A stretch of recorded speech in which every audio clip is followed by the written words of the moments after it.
Bonjour à tous, j'espère que vous allez bien. Par la grâce de Dieu, je m'appelle Plamedi et bienvenue sur ma chaîne YouTube.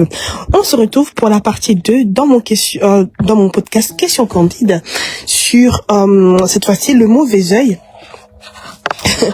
Les mauvais œils, partie 2 du mauvais œil, y croire ou pas et comment y faire face, si cela existe réellement. Là, c'est mon côté un peu cartésien qui va parler, et aussi le mauvais œil, et est-ce que c'est un mythe ou une réalité? La définition du mauvais œil, le mauvais œil c'est défini par une croyance présente dans de nombreuses cultures selon laquelle l'envie ou la jalousie d'autrui peut nuire à notre réussite ou à notre santé. Donc, faut-il vraiment craindre cette force invisible ou est-ce que simplement une superstition? D'abord, nous allons examiner le pouvoir de nos croyances, ok? Donc, le pouvoir de nos croyances, comme le prochain point, nos croyances ont un pouvoir immense sur nous, que vous le voyez ou non, ils ont un pouvoir immense sur nous. Lorsque nous croyons fermement à quelque chose, cela peut réellement influencer notre vie, que ce soit en bien ou en mal, ok? Le mauvais œil peut donc nous affecter si nous lui donnons du pouvoir dans notre esprit, ok? Exemple concret, une personne qui croit fermement que quelqu'un lui a jeté le mauvais œil commencera à chercher des signes d'échec ou des malchances en renforçant l'idée que cela fonctionne. L'étude scientifique dit que l'effet nocebo qui montre que des croyances négatives peuvent provoquer des effets néfastes sur notre santé mentale et physique, tout comme l'effet placebo peut apporter des bienfaits, ok?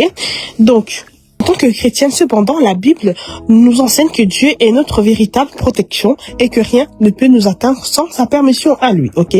Donc, le prochain point, c'est protéger son esprit et sa foi.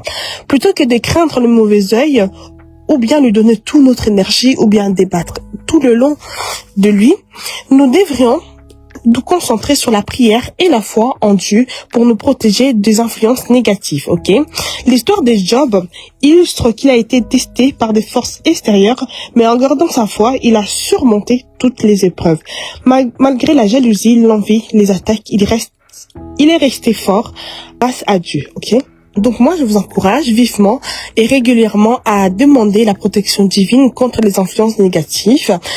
Comme le dit Ephésiens 6, verset 11, revêtez-vous de toutes les armes de Dieu afin de pouvoir tenir ferme contre les ruses du diable, ok? Donc en conclusion, plutôt que de craindre le mauvais œil, il est plus puissant de s'appuyer sur la foi et la prière pour se protéger, ok?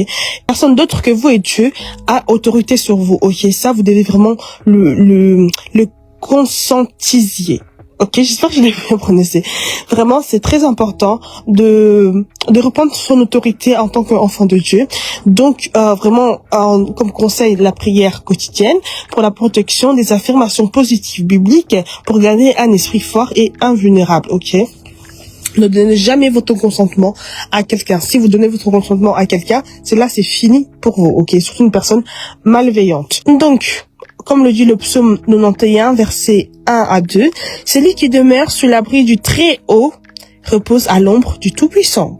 Voilà, j'en ai fini avec ce podcast sur la partie mauvais œil. On se retrouve sur la partie 3 sur du coup le bien cognitif ou mauvais œil quand la science rencontre la spiritualité, comment cela se passe, ok?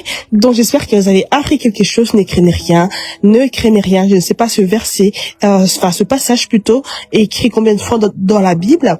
Ne craignez rien, ok?